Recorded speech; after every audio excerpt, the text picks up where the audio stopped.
नमस्कार, खबर फास्ट देख रहे हैं आप और जनहित के इस खास कार्यक्रम को लेकर हाजिर हूं मैं पूजा सचदेवा। मकसद आज हमारा जनहित से जुड़ा है और मुद्दा भी जनहित को लेकर है और खबर फास्ट की मुहिम है कि जब तक रोड़ेंगे नहीं तब तक छोड़ेंगे नहीं। जनहित में हम आज जो मुद्दा लेकर आए हैं वो है जिसके बारे में बात करना बेहद जरूरी है। सिर्फ बात ही नहीं, क्योंकि जिससे लोगों को जागरूक करने उससे कई ज्यादा जरूरी है, क्योंकि आज इस बार हम बात कर रहे हैं साइबर क्राइम करने वालों की, साइबर ठगों की। इससे पहले कि हम आपको साइबर क्राइम के बारे में पूरी जानकारी दें, कुछ और बताना चाहते हैं। पिछले कई दिनों से खबर फास्ट जनहित के मुद्दों को उठा रहा है, जनता की परेशानी प्रशासन के समक्ष रख रहा है और प्रशासन के कानों तक पहुंचा रहा है, या फिर ऐसा कहें कि खबर फास्ट आपकी आवाज बन रहा है। अगर आपको भी किसी तरह की कोई परेशानी है, आप या फिर आपका कोई परिचित साइबर क्राइम का शिकार हुआ है, तो आप खुलकर बात कर सकते हैं, खुलकर हमें बता सकते हैं। आपकी आवाज बेधड़क हम प्रशासन तक पहुंचाएंगे।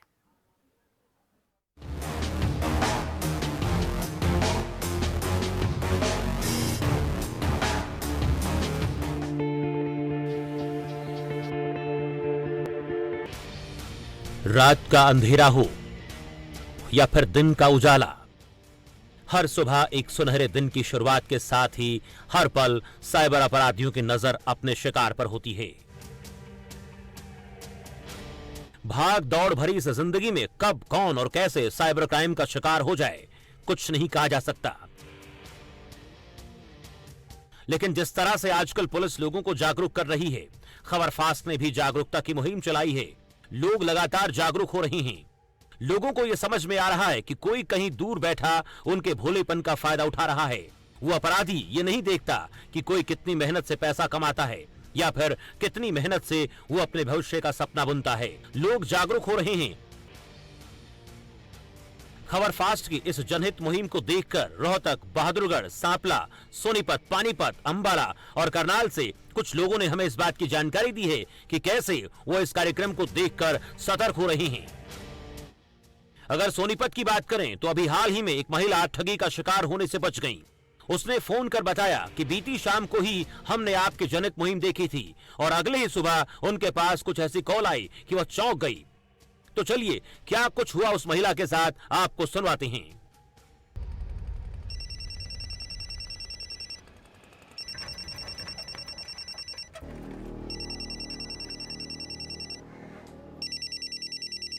माँ, फोन। हेलो। हाँ जी, कौन? जी, मैं बैंक से बोल रहा हूँ। हाँ जी, बोलिए सर, क्या बात है? मैम, मैं आपको ये सूचित करना चाहता हूँ कि आपके डेबिट कार्ड की डेट खत्म होने वाली है। क्या कह रहे हैं सर? ऐसा कैसे हो सकता है? मैं झूठ थोड़े बोलूंगा। देखिए, मेरा काम था आपको बताना, मैंने बता दिया, आगे आपकी मर्जी है। सर समाधान बताइए, क्या करना होगा मुझे? क्या मुझे बैंक आना होगा? अरे नहीं नहीं, आप ये काम घर बैठे भी करवा सकती हैं। हम आप लोगों की सेवा के लिए तो बैठे हैं। लेकिन सर कैसे? घबराइए नहीं, हम आपके पास एक लिंक भेज रहे हैं, उस पर क्लिक करके जो डिटेल मांगे वो भर दीजिए। ऐसे कैसे भर दूं? आप लोगों ने मेरे अकाउंट से पैसे निकाल लिए तो? ये खबर फास्ट वाले रोज बताते हैं, कोई लिंक भेजे या इस तरीके की कोई कॉल आए तो सावधान हो जाइए। अरे मैम, ऐसा नहीं होता है, ऐसा कुछ नहीं होगा। देख भाई, उल्लू बनाने की जरूरत तो है नहीं। तुम लोग मेरी जिंदगी भर की कमाई लूटना चाहते हो। मैडम, क्या कह रही हो आप? मैं आपके बैंक से बोल रहा हूँ। कोई बात नहीं, आज मैं अपने बैंक में ही चली जाऊंगी, लेकिन फोन पर तो मैं तुम्हें कोई कोड नहीं बताने वाली। मैम, आपको गलत फहमी हुई है। अच्छा, कौन सा बैंक है जो सुबह के 7 बजे खुल जाता है? पागल समझ रखा है क्या? हर रोज टीवी पे देखती हूँ मैं कि तुम जैसे लोग लोगों को अपना शिकार बनाते हो। फोन काट दे, बड़ा बहुत पिटेगा।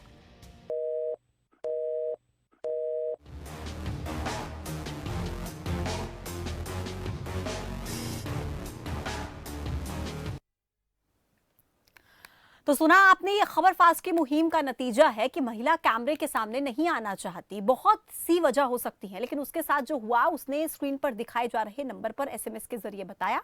जब हमारी टीम ने कॉल करके उससे बात की तो उसने अपने साथ हुई घटना के बारे में बताया और साथ ही खबर फास्ट को धन्यवाद किया।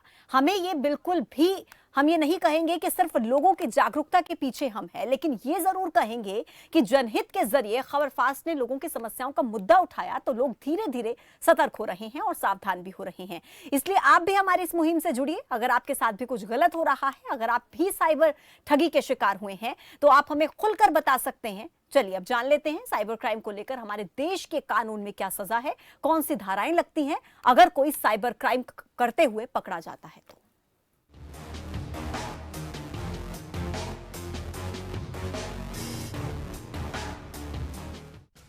साइबर क्राइम को लेकर क्या है कानून, किन साइबर अपराधों में लगती है कौन सी धारा, कितनी मिलती है सजा, क्या होता है अंजाम।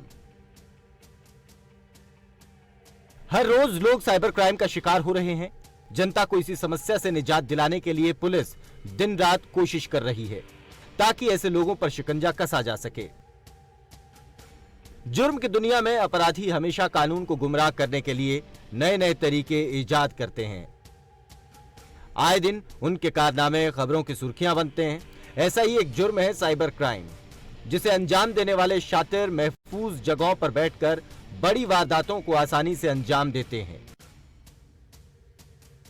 साइबर क्राइम के इन मामलों में आईपीसी की धाराएं इतनी सख्त हैं कि दोषी को मामूली जुर्माने से लेकर उम्र कैद तक हो सकती है। साइबर क्राइम मामलों में तेजी से इजाफा, ऐसे मामलों को लेकर सरकार हुई गंभीर। साइबर क्राइम को लेकर सख्त कानून। भारत में साइबर क्राइम के मामलों में सूचना तकनीक कानून 2000 और सूचना तकनीक संशोधन कानून 2008 लागू होते हैं, लेकिन इसी श्रेणी के कई मामलों में भारतीय दंड संहिता, कॉपीराइट कानून 1957, कंपनी कानून, सरकारी गोपनीयता कानून और यहां तक कि आतंकवाद निरोधक कानून के तहत भी कार्रवाई की जा सकती है। हैकिंग, किसी कंप्यूटर डिवाइस, इंफॉर्मेशन सिस्टम या नेटवर्क में अनधिकृत रूप से घुसपैठ करना और डेटा से छेड़छाड़ करना, यह हैकिंग उस सिस्टम की फिजिकल और रिमोट एक्सेस दोनों के जरिए हो सकती है। जरूरी नहीं कि ऐसी हैकिंग के नतीजे में उस सिस्टम को नुकसान पहुंचा ही हो। अगर कोई नुकसान नहीं भी हुआ है तो भी घुसपैठ करना साइबर क्राइम के तहत आता है। हैकिंग जैसे क्राइम में आईटी संशोधन एक्ट 2008 की धारा 43A, धारा 66, आईपीसी 379 और 406 में कार्रवाई मुमकिन है। अपराध साबित होने पर 3 साल तक की जेल या 5 लाख रुपए तक जुर्माना हो सकता है।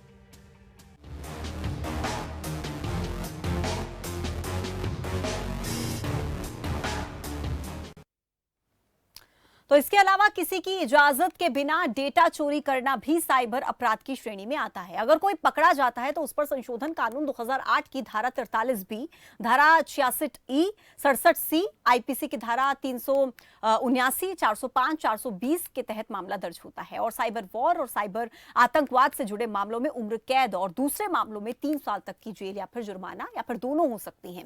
इसके अलावा पोर्नोग्राफी के दायरे में भी ऐसे फोटोज, वीडियोज, टेक्स्ट, ऑडियो और ऐसी कई चीजें आती हैं जो यौन कृत्यों और नग्नता के आधार पर होती हैं। अगर कोई भी ऐसा करता हुआ पकड़ा गया तो संशोधन कानून 2008 की धारा 67A, आईपीसी की धारा 292, 293, 294, 500, 506 और 509 के तहत मामला दर्ज होता है और साथ ही जुर्म की गंभीरता के लिहाज से पहली गलती पर 5 साल तक की जेल या फिर 10 लाख रुपए तक का जुर्माना हो सकता है। दूसरी बार गलती करने पर जेल की सजा बढ़ जाती है, 7 साल हो जाती है। साइबर कानून के एक नहीं बल्कि हजारों तरीके हैं, इसलिए प्रावधान जरूरी है और सावधान रहना भी जरूरी है। खबर फास्ट की टीम लगातार साइबर क्राइम को लेकर ग्राउंड पर है और पुलिस से, पीड़ितों से हम लगातार बात कर रहे हैं। साइबर अपराध से बचने के लिए जनता को जागरूक भी लगातार कर रहे हैं। लगातार इस प्रोग्राम के जरिए कानूनी अधिवक्ता, पुलिस और आम जनता साइबर अपराध को लेकर बात कर रहे हैं।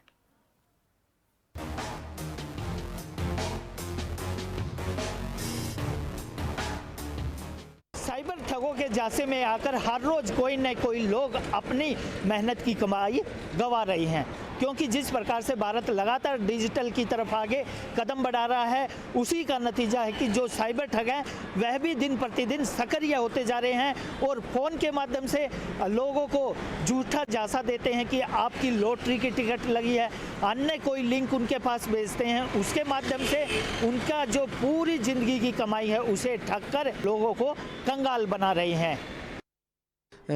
इस संबंध में ये है कि जितने भी व्यक्ति हैं जिन्होंने अपना अकाउंट जो खुलवा रखा है वो किसी भी अनजान व्यक्ति के साथ एटीएम का जो पिन है उसको शेयर ना करें। और जो भी आजकल का साइबर से रिलेटेड फ्रॉड जो चला हुआ है वो चला रहा है कि लिंक जो भेजते हैं लोग, वो लिंक भेज गए और उसकी जो पर्सनल डाटा है उसको यूज़ कर लेते हैं। तो किसी भी लिंक को इस प्रकार शेयर ना करें। और जो भी हो सके, जितना भी हो सके, जो आम आदमी है वो बैंक से जानकारी खुद बैंक में जाकर ही ले, ना कि फ़ोन पे इस जानकारी लेने की उत्सुकता जाहिर करे। एक नंबर जनरेट किया गया है पुलिस की तरफ से, प्रशासन की तरफ से। उस नंबर पे हम संपर्क करके और उसकी जो है शिकायत कर सकते हैं। देखिए, साइबर क्राइम के लिए कोर्ट आजकल बहुत एक अलग से कोर्ट स्थापित कर दी गई हैं जगह जगह। जो बड़ी जैसे मेट्रो सिटी हैं, जैसे गुड़गांव हो गया, फरीदाबाद हो गया, अलग से बना दी गई हैं। और आजकल साइबर क्राइम बहुत ही मतलब ज़ोरों पे चला हुआ है। और इसके लिए IT एक्ट 2000 उसमें संशोधन किया गया 2008 में। तो उसके बाद इसमें कम से कम जुर्माने से लेके और 20 या 25 साल तक की सज़ा है। और इससे बचने का तो यही है भाई, आदमी को खुद अपने आप कोशिश करनी पड़ेगी बचने के लिए। सेक्शन 65 से 78 तक इसमें इसकी पनिशमेंट में किस तरीके का क्राइम होता है, वे सब बातें आपको लिखी हुई होती है। जो साइबर क्राइम की प्रोसीडिंग है वो उसकी इन्वेस्टिगेशन इंस्पेक्टर रैंक से नीचे नहीं होगी।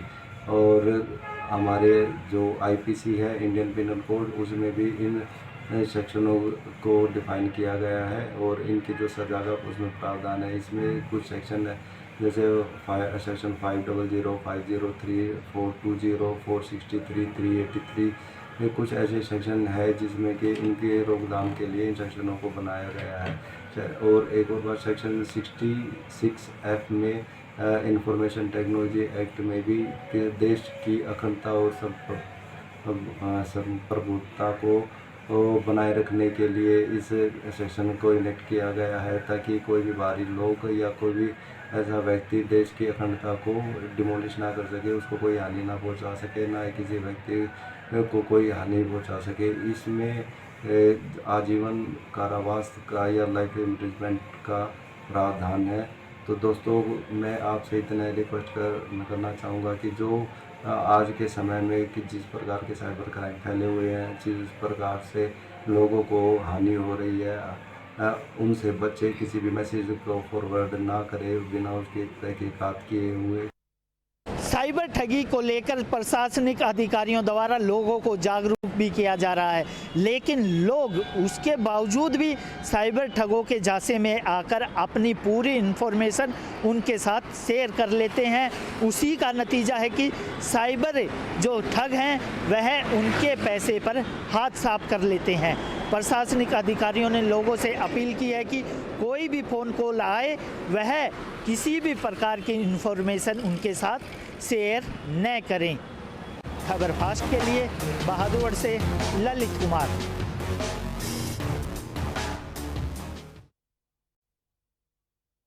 रुकेंगे छोटे से ब्रेक के लिए, फौरन होंगे हाजिर, बने रहिए खबर फास्ट के साथ।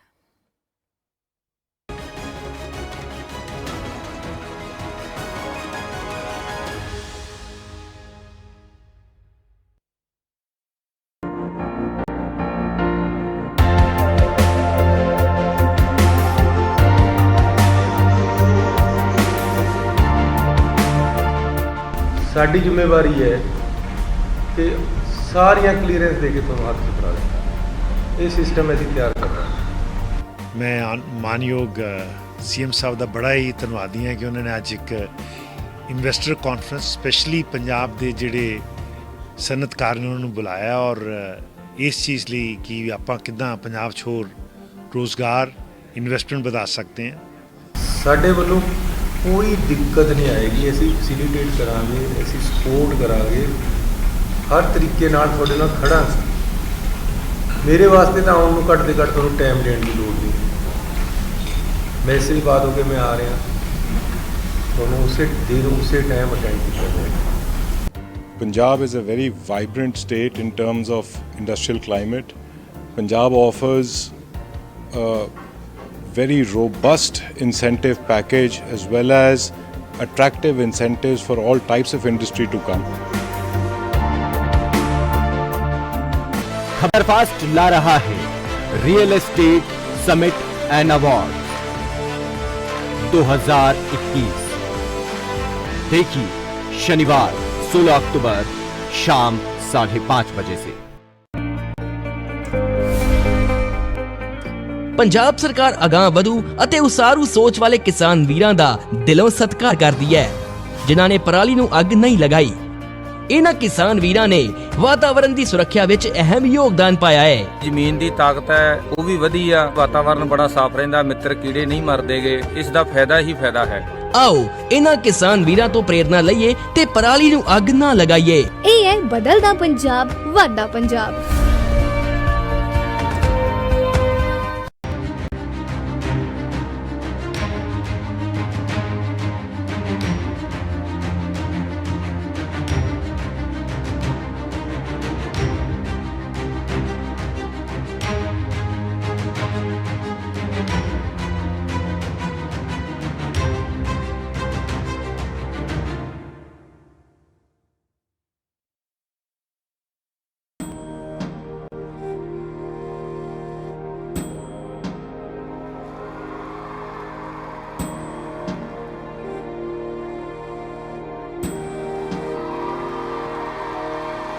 अब बच्चा बच्चा देशभक्ति पढ़ेगा, अब बच्चा बच्चा देशभक्त बनेगा।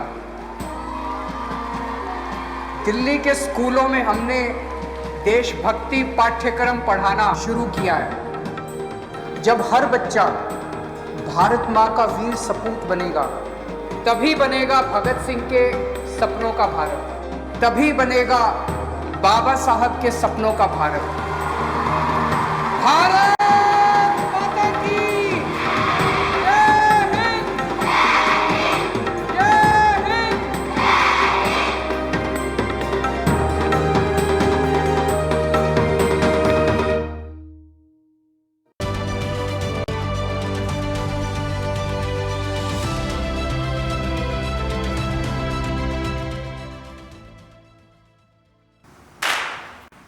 तक धुम दा 10 हफ्ते 10 बजे 10 मिनट दुम दुम तक दुम 10 हफ्ते 10 बजे 10 मिनट डेंगू हट 10 हफ्ते 10 बजे 10 मिनट दिल्ली से हट दुम दुम तक दुम तक। इस बार भी पानी जमा न होने देंगे। होगा तो उड़ेल देंगे, बदल देंगे, तेल डाल देंगे। नो इफ नो बट 10 हफ्ते 10 बजे 10 मिनट डेंगू हट 10 हफ्ते 10 बजे 10 मिनट दिल्ली से हट चल हट परे हट चल हट और डेंगू दिल्ली से हट। इस बार भी डेंगू को हराना है।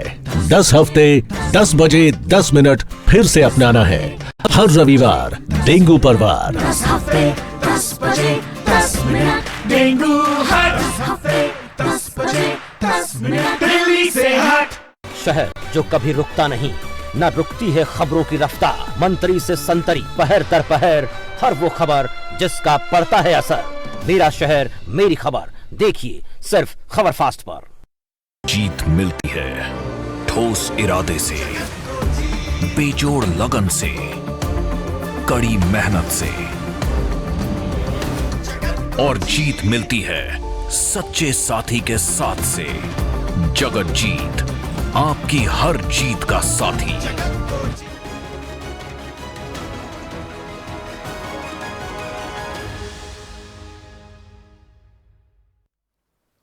स्वागत है ब्रेक के बाद। हर दिन साइबर क्राइम का आंकड़ा बढ़ता जा रहा है। कहीं ना कहीं से साइबर अपराध का मामला सामने आ जाता है।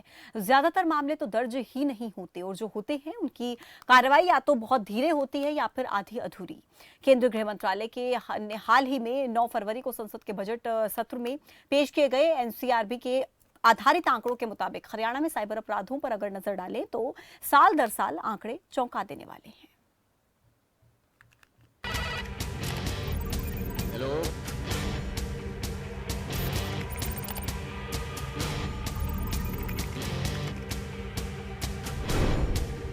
क्या कहते हैं आंकड़े?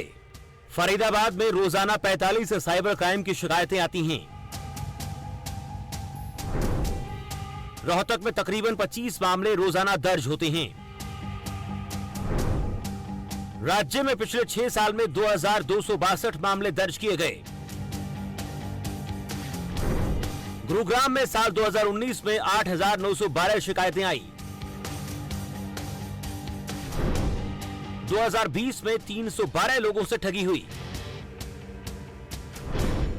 ये सावधानियां बरतें। कोई ऐप तुरंत एडवांस पेमेंट करने को कहे तो सतर्क हो जाएं। अपने खाते या मोबाइल वॉलेट की जानकारी किसी को ना दें। मोबाइल वॉलेट ऐप में सिक्योरिटी ऑप्शन को ऑन रखें।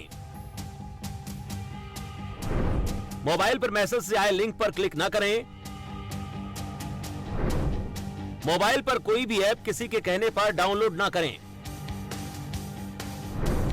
कंप्यूटर, लैपटॉप को सुरक्षित रखें।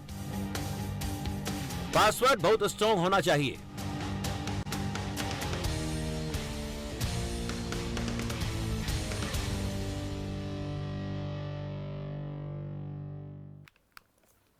तो आंकड़े चौंकाते हैं। खबर फास्ट की टीम लगातार ये कोशिश कर रही है कि जनता तक ज्यादा से ज्यादा इंफॉर्मेशन पहुंचाई जाए ताकि वो सतर्क रह सकें।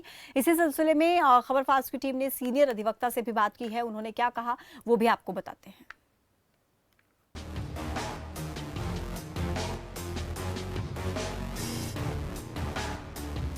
मैं आज के टाइम पे मैं देखता हूं कि जैसे हमारे साइबर क्राइम जो हैं लगातार बढ़ रहे हैं, तो इसके अंदर सरकार भी जो है लगातार डे बाय डे अलग अलग से नियम बना रही है, अलग अलग से इसके ऊपर क्राइम के ऊपर जो थाने भी खोल रही है, पुलिस को भी अवेयर कर रही है और आम जनता को भी अवेयर करने में लगी हुई है कि आप कुछ सावधानियां बरतें जिससे कि ये साइबर क्राइम ना हो सके। लेकिन फिर भी लोग जो हैं वो अभी ज़्यादा अवेयर नहीं हुए, उनके पास अवेयरनेस नहीं है, या मुझे ये लगता है कि जो साइबर क्राइम है, जैसे ऑनलाइन ठगी आती है, हर रोज़ मैं पेपर के अंदर पढ़ता हूँ, न्यूज़पेपर के अंदर या टीवी के अंदर देखते हैं कि कभी कोई ना कोई लोग ये शिकायत करता है कि आज मेरे फलां एटीएम से इतने पैसे निकल गए, आज मेरे पास इसका फ़ोन आया, उसने मुझे फ़ोन पर ये कहा कि आप अपना पासवर्ड दे दो, आपका जो एटीएम ठीक करना है। इस प्रकार से अलग अलग घटनाएं होती हैं जिसके तहत आम जनता जो है, आम लोग जो हैं वो ठगी का शिकार ऑनलाइन से हो जाती हैं।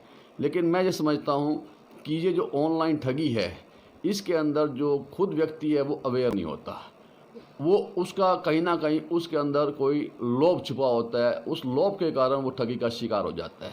अगर मैं सोचता हूँ जैसे अब किसी के पास ऑनलाइन फ़ोन आ गया कि आपका एटीएम हमने ठीक करना है, फलां बैंक से बोल रहा हूँ, मैनेजर हूँ, ये हूँ वो हूँ, और आप अपना जो है मुझे अकाउंट नंबर या पासवर्ड या मैं ये आपके पास एक लिंक भेज रहा हूँ, आप इसके ऊपर क्लिक कर लो और ठीक हो जाएगा। तो पहले उस आदमी को सोचना चाहिए कि मेरा एटीएम कभी ख़राब भी हुआ कि नहीं हुआ, क्या मेरे पास जो बैंक के अंदर से एटीएम आया है उसको मैं यूज़ भी कर रहा हूँ कि नहीं कर रहा। अगर वो इस प्रकार से सोच समझ करके उस चीज़ को आगे चले तो ये ठगी का शिकार नहीं हो पाएगा। तो इसी प्रकार से जो हमारे कानून के अंदर है कि अगर हम चलो अब किसी ने चीज़ की और इसके अंदर वो शिकार हो भी गया तो अब उसके लिए क्या है, वो कैसे उससे अपने आप को बाहर निकाल सकता है, जो पैसा उसका चला गया उसको वापस कैसे ला सकता है। तो हमारे पास एक साइबर क्राइम के ऊपर साइबर एक्ट है, उसके तहत जो भी क्राइम होते हैं हम उसकी कंप्लेंट थाने के अंदर या बैंक के अंदर, जैसे बैंक से पैसा निकला, एटीएम से पैसा निकल गया, उसकी हमें वापसी लेनी है तो हम जो टाइम जो गाइडलाइंस बैंक ने प्रोवाइड कर रखी हैं, जैसे आरबीआई की गाइडलाइंस हैं कि अगर किसी एटीएम से पैसा निकल जाता है ऑनलाइन के अंदर तो वो विदिन 3 डेज़ उस बैंक के अंदर अपनी इन्फॉर्मेशन दे दे, जिससे वो बैंक वाला जो है वो पैसे जो है उसकी इन्वेस्टिगेशन करके उसको 90 दिन के अंदर अंदर वापस कर सकते हैं, हो जाता है पैसा वापस। अगर वहाँ भी नहीं हुआ, कोई बड़ी रकम है, कुछ ज़्यादा चीज़ें हैं, तो आप उसके लिए जो भी जिस शहर के अंदर साइबर क्राइम के सेल खुले हुए हैं, पुलिस स्टेशन खुले हुए हैं या आम थाने हैं, आप वहाँ पर जाकर के अपनी कंप्लेंट दायर कर सकते हो। उसके अंदर कोई ये नहीं है कि उस कंप्लेंट के अंदर आपको कोई धारा भी लिखनी पड़ी, आप सिंपल अपनी ये कंप्लेंट दे सकते हो कि इस प्रकार से मेरे पास फ़ोन आया, मुझसे अपना पासवर्ड पूछा गया, ये चीज़ें हुई जो उन्होंने मुझे एक ठगी का शिकार किया है और मेरे पैसे जो हैं वो इस प्रकार से मेरे अकाउंट से चले गए हैं। एक सिंपल सी एप्लीकेशन लेकर किसी भी थाने के अंदर जो उस इलाके से लगता हो, या डायरेक्ट साइबर सेल जो उस ज़िले के अंदर, उस तहसील के अंदर खुले होते हैं, वहाँ भी आप जा कर के दे सकते हो। और इसके ऊपर कुछ धाराएं हैं, जैसे साइबर जो हमारा मेन जो एक्ट बना हुआ है साइबर के ऊपर, वो है इंफॉर्मेशन टेक्नोलॉजी एक्ट। आप उस एक्ट के तहत मेन धाराएं हैं, जैसे 66D है, 66D के तहत। वो 66D क्या कहती है कि उसके अंदर हम चीटिंग, कि अगर कोई हमारा कंप्यूटर से हमारी जो आईडी है या उससे कुछ वो टेम्परिंग करके हमारी चीज़ों को यूज कर लेता है और हमें ठगी का शिकार करता है, तो हम 66D के तहत जो है साइबर सेल के अंदर या थाने के अंदर अपनी कंप्लेंट दायर कर सकते हैं। और उसके अंदर अगर जो व्यक्ति है उसके खिलाफ केस बनेगा तो उसकी 3 साल तक की सज़ा और उसके ऊपर 1 लाख तक का जुर्माना भी हो सकता है।